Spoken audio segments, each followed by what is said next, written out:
ebusiafo they say de Ghana ha de e kamia kwese wi ni de emsa de a eho nya den e wo krom akora ye wi unya fa fikyire ha ba bia wo be hia wi friza wi ya ya ni mu ahodo bebre nipa mra na onya wi tofe ato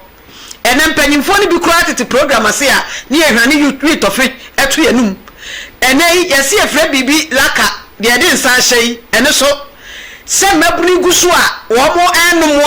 enie o fa fikyire ba bia na onya bi ato mante eguso mabunu guso mpanyimfo guso edumra bia tutu asema kokoso e wo mining site ne mia ahodo bi benwu asema bra ba wo ba otum se ahode odigina ho de kire se otum se strength no efiraka laka ahode no ene ade asemo yesi efre bibi witi eno so entitrati pi wo krom ha ti ye binum ansa na apie politicians ahodo nipa ahodo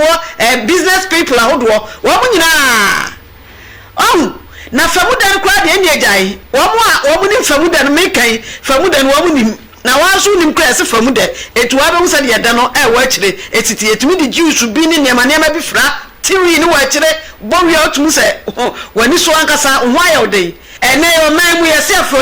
aphrodisia nye nema emnante ne mema no mansa no mu ni maadai yesi enye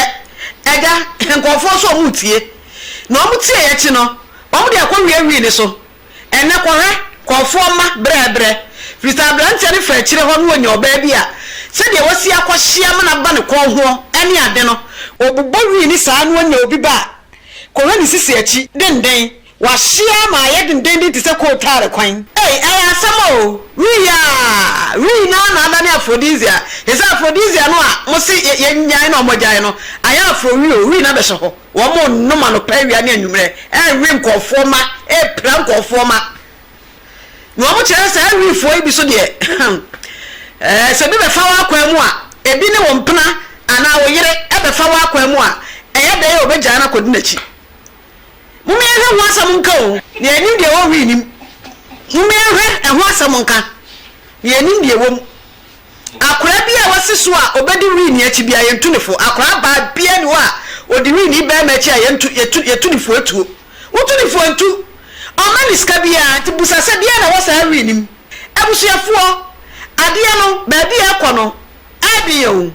fisa wo nipa kuokuo wo mamu a niamo wodi wi ni yenti no ama wi ni de sesei aye business ahodo a omanfo ate agusu a wo mo eye na business ni so nipa da ya na ye wo mo mabobere ya kakra wo mbotom ya na eye etinade a chi ade esa no esa nsa wi no emu nkura bata ne anya varieties ahodo a etumi de wi eye na ye nipa de na nipa de akira ye num nti no wi hu dwadie so kwa na ekoso okura mu na abusiafo se Ghana ha onim trend fifo bi so a ekwa ya adwene nkoso eni se Ponsi adwumakuo no tia no mo chi enipa ahodo ene cars ebinu wo ho a abobo ya ombeti no de agumu a wi enuboni bi na ye paso no saa na agumu anya asem ketwa kamia kwese na wotwe bia ya nchekura no ya ebechi ka ana abobo ya ana se nipa bia wo ho hyedan bi mu paso wi na saa wi no mo pasala no ehifa no modeko mabusa saa question sisa menya answers efise ye dinu bone hu dwa okro yi mu anase empanyimfo bi business fise ya nti ba bi a ho asam no ekosie dwumadi ye fan kontonchi can check awukasam abonefusam niema ekoso ewokro yi mu no ene di akire na afa ye de mu nkyiremu de ekokooto ene de asisi nyina no ye de abramo na nansentem no madwene ho amenti asiese obachi car no a obegina car no ne apase wi ebu o a yetumi de wi no hyehyem wa de hyehye car tires ni mu no ne apase wi ni sa na hyehyem ayade a enwanwa a yedwene ho ayenti ase abobo ya na abehia ne apase wi na gu traveling bag ne atutumbu a traveling bag besa 9 miensa ni atum ni ahyehyɛ de egu abobo ya mu aya obi tukwa na de na emekoja no enso na eri abusuafo ade e wosi ya adwene koso ye paa o fisa wi ya ka ho asam saa boni eno na esem babunu eno na esem rantie enso da bia ya chi wi a ya Parcel ade nam kura yi mu tutra efri hi na eba eyede adea course ni ya bia yi ehemfo ne chance fi se asam no dwe ho na otie o ya wonim se enura biba ya ka ho asem e wa hai enenso ade tie ya enkran pumpuni mantamu Ghana hinkro no wonim se ambulance bi de ya na omde fafuru efrufo ambulance kai bi enu bi ena no so ya Parcel wi no na no Parcel wi no ena ma cheche le boto na wo kai boto ahodo no a boto na ya cheche wi no boto nim saa ma ka no ayema etika ne ba hwe oni so obi na awudam ana obi na yare dam enso wi anya so ne saa ya Parcel wi ne ya cheche agu botom anya de agu ambulance wo de kan ni twam so e ko Friday wa ya funu enso na wi pagini business adio etiri no boni wudade yi ani ade yi ebetu to ase okrai mu abram panyimfo no a wo mani bebre na ndo mu na esi fom no wo mu ndo mu hye mu di wudwa ebi mo na bisu nu bie ye bebe ye to ase kroma ya nka no kra ni se de esiti a ye bebre o asam na ehu aso edika ni ti o men ehu ma ye o fi se ene panyimfo bi ene ye etitru bi business bi a ebe na papa kuya ni kwa bi a wote baabi babunu bi a woni kapre etumi akon ayesa business we fi sa dia wudwe ho a wonte ase we ya kan ye be dia kira oba wuye hu baabi a ebe kwa akosie kai na wo hwe e wo screen so no ede ma no a egu akire bottom na hu ni nyina no eri wo ma Parcel awie no mde ahye botonim e no ma hye e de egu ambulance nim ana nam eko baby awoko eti wadwene nkwaso da na akwa na ambulance ye bedu baby a police fo wa hwe ese ya pentam ama yarefo ednako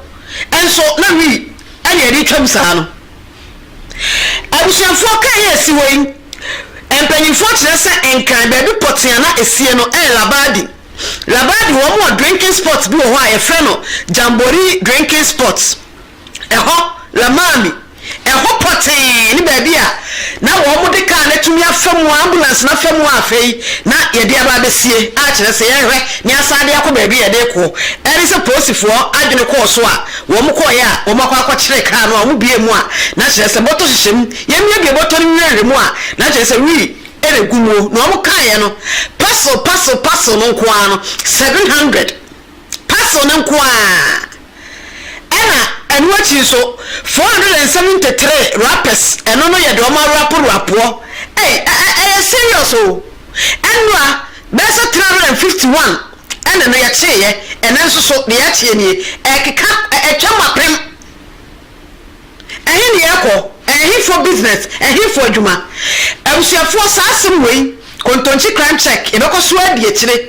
na ya follow ni ehu ba bi a ekọ akosie fisa ye share adwumadie we yasi ase we ni bone cannabis we ni ade no ya edosu papa na wasi enya answers to these questions if we say ade a ano ehye me pa subscribe to your channel yi na edi echi no bi le pekasa na Ghana no sebe ya dum na bi agise me ani bre nya kasa se ya fi se ye trase dwe ho a ye ntiase o me yesu wi hinya ni enfa anya hwi wo kroi mu ani ade bechi ni ehunu na gwa bobo yam ade bechi na ebigu pragem ade bechi na ebigu ka papam kwofo ka sakasie ene de akwa du sa ambulance ade fafunu yeri fa yarefo ena ya paki gum aye fu na etwam enso so na ewi abusiafo wankasa sinebu a Ghana no baby a yekọ eno no na senkenia bresi apese ebo mabunu ho ban a enuboni bi ti se red ni sa ne manema no ayese anya no enye kran ye kafi baby de bakroi mu ena de wo kroi mu dada ye wi no so no eye dai ehefo na edo ye dai ni anya siesi ebesia no a ye betumi asia no problem ni nyina no se beka ne tra red ni nye ku mabunu ne yankra biam wa anya ye so ye hu hwe na afei kwa nya guso a ye hu ne kese e wo man no emu enti babunu no sori no osi so a de utia ni od na ho akobod am fubone no odi akire saa na bia onya bito efo so man si anya bi na ehye ya enka mi bone num ani mi bone hu dwadie no enhye ya de agu akwam ti be de krasa nipa no ebetumi anya bi na wato onya sikani anka ontimi kra anya bi na so adi ebe kan saa 10 years to come ni ada so kan na ade no kra bumpo chai first no a obi agina ba bi obenya bi anom obi agina ba bi obenya bi ato e de aye de ode ye enti saa future no e na omu nyina enu wi esai no efiri se enne no e panyini bi business enti e de sen kura bi adachi wo mu na nka beje o meyesi ho abusefo subscribe to your channel in edi achi na asem wei ehun komo no yebekọ so adi kopim se benya answers to questions we mo fi say ade a essay oman no ene ne daachi. Good afternoon to you, members of the press, law enforcement colleagues and members of the general public. Thank you for being with us today at this very short notice. We appreciate your continued interest and support in our efforts to uphold the law and ensure the safety and well-being of our communities. We have called you this afternoon for this briefing to provide to you an update regarding the recent arrest of a suspect in connection with the possession and suspected distribution of illegal substances, specifically cannabis. Now, this operation is part of our ongoing commitment to combat drug-related crime and maintain public order. While we are limited in what we can share with you at this stage of our investigations, we believe that transparency is crucial, and we would provide as much information as is appropriate at this time. At this moment, members of the press, I'd want to delve into the reason we have gathered this afternoon. On the 10th of September 2025, the Accra Regional Police Command, acting on sustained surveillance, intercepted a Hyundai Haze private ambulance with registration number GX277-20 in front of Jamboree Drinking Sport here at Labadi, Miami, in Accra. The team arrested suspect Kwame Maneni Twanda. He is 39 years of age, and he was found standing beside the vehicle and claimed ownership of both the ambulance and its content. A search conducted in the ambulance uncovered quantities of dried leaves suspected to be cannabis concealed in sacks. Upon a thorough investigation and examinations of the sacks, the police found 700 parcels and 473 wrappers of dried leaves suspected to be cannabis, and we have retrieved them accordingly. Our investigation so far has revealed that the private ambulance loaded with suspected narcotics had been transported from Pando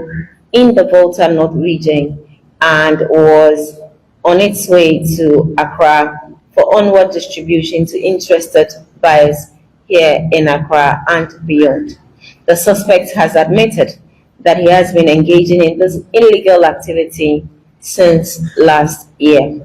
Now, further investigations have also established that the suspect originally purchased the vehicle as a regular car and later fitted it with a siren. Before acquiring the Hyundai Haze, he had used a Toyota Highlander, which he used for the same purpose, transporting of illegal substances. He subsequently has branded the current vehicle as an ambulance, and aside from using it for drug trafficking, also operated it for transporting dead bodies. As we speak to you, the vehicle has been impounded, and shortly we'll give you the opportunity to have a look at it and the substances therein, including the suspect. We have again impounded the vehicle for evidential purposes, and arrangements are underway to forward the substances to the Police Forensic Science Laboratory for analysis. Suspect is being processed for court whilst investigations continue. We continue here to say from the Accra Police Command and caution the general public against the abuse of legitimate service vehicles for criminal activities, while reaffirming our resolve to clamp down on drug trafficking. Thank you.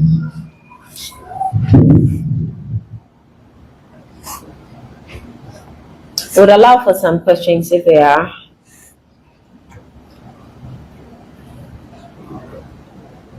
Any questions, please?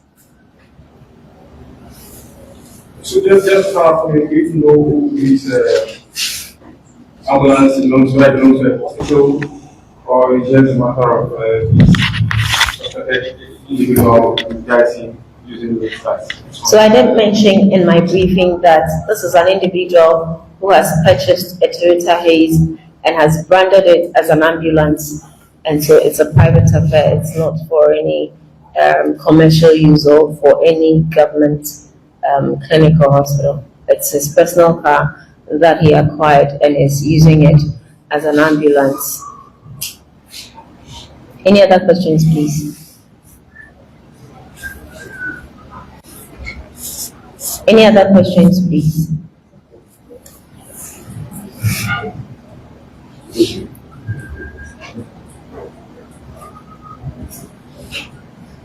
Otherwise, we want to engage you in our second story, a murder incident that happened at Wager Dam site.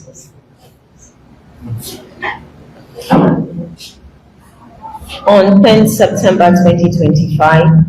a murder incident occurred at Chinese near the Tubato area, resulting in the death of a 26-year-old Mabel Asantewa. Our preliminary investigations indicates that the deceased was allegedly stabbed in the neck by her fiancé, identified as Samuel, who is aged 35, in her room. Now, after the act, the suspect reportedly attempted to take his own life by consuming a poisonous substance and was found unconscious at the time of police visit. Suspect was quickly rushed to the Kaswa Polyclinic, where medical officers are attending to him. As we speak, he remains unconscious but stable. Police personnel have secured the crime scene and the body of deceased has been taken to the police hospital mortuary. The police regional command urges the public to remain calm as investigations continue and assures that the necessary updates will be provided. Thank you very much. Any questions, please? Any questions, please?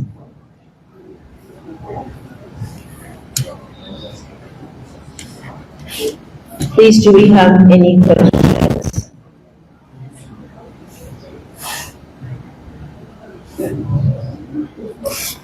Otherwise, I want to say thank you to you for coming at this short notice. It's important that we continue to stay together as a team in the fight against crime. Thank you very much. Have a good afternoon.